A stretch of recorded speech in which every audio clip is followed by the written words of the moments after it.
Anyway, we found that the battery is charged, and in our experience, we of course wanted to find out. Well, light has many wavelengths.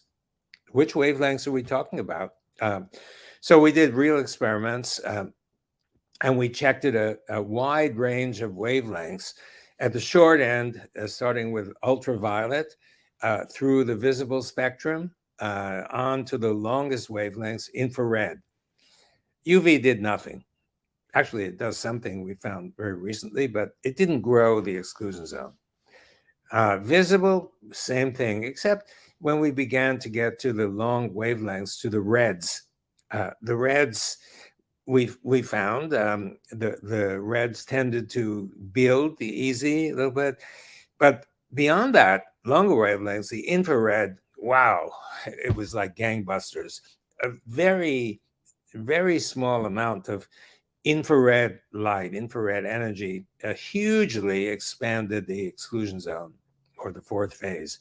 So, so we knew that this is really important, and most people don't understand exactly about infrared. You know, most people think, well, where do you get infrared energy?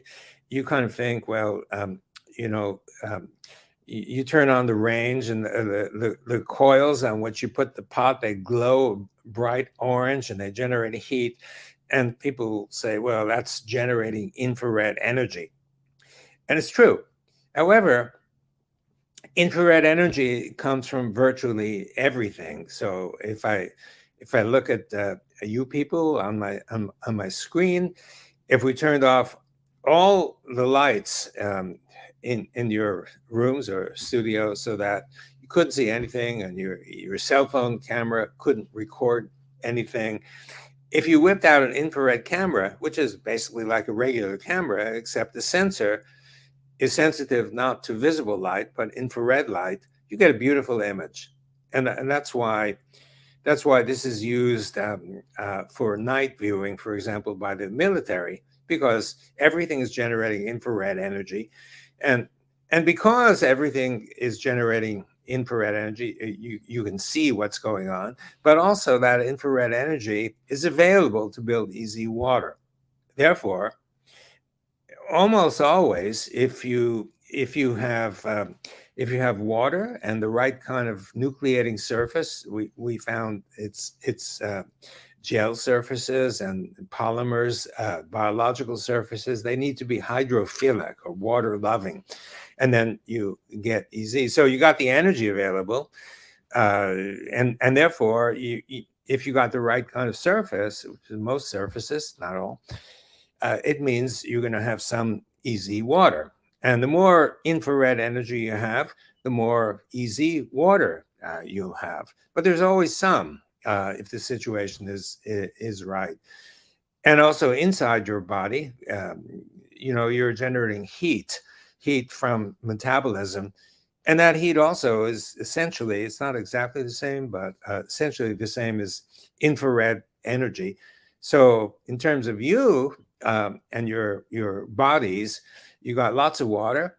You've got surfaces that generate EZ water, and you've got energy, infrared energy coming from inside of you and outside of you. So you're going to be full of infrared energy, full of EZ water. I'm sorry, and of course the same is true of plants. Come springtime, when it gets warm, when infrared energy becomes really abundant, easy is going to grow. And so the cells that exist inside the plants are also filled with easy water. And I didn't say this, but um, I treat this in the first of the two books, The Cells, Gels, and the Engines of Life.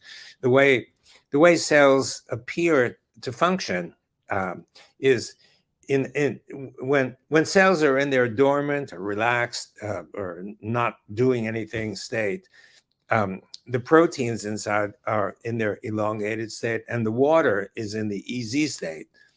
Now, nothing can happen when the water is in the EZ state. It's sort of like embedding something in ice. It's not ice, but it's crystal, just like ice. Now, if the cell wants to do something, For example, if a muscle cell wants to contract, or some cell wants to shorten, so the plant bends or elongates, or whatever, the water needs to convert, and it converts. I marshal a lot of evidence that when the cell goes into action, the water converts from EZ water to ordinary liquid water, where things can move around, things can happen. And then when the action is over, it returns back to the initial state. And that, by the way, is the energy requiring state. So, so that I just wanted to mention the energy, because energy is really important. And well, I think maybe I should stop there and wait for your next question, because you know, I can go on and on and on. But take a drink too, moisten that mouth. You've been doing a lot of talking, my friend.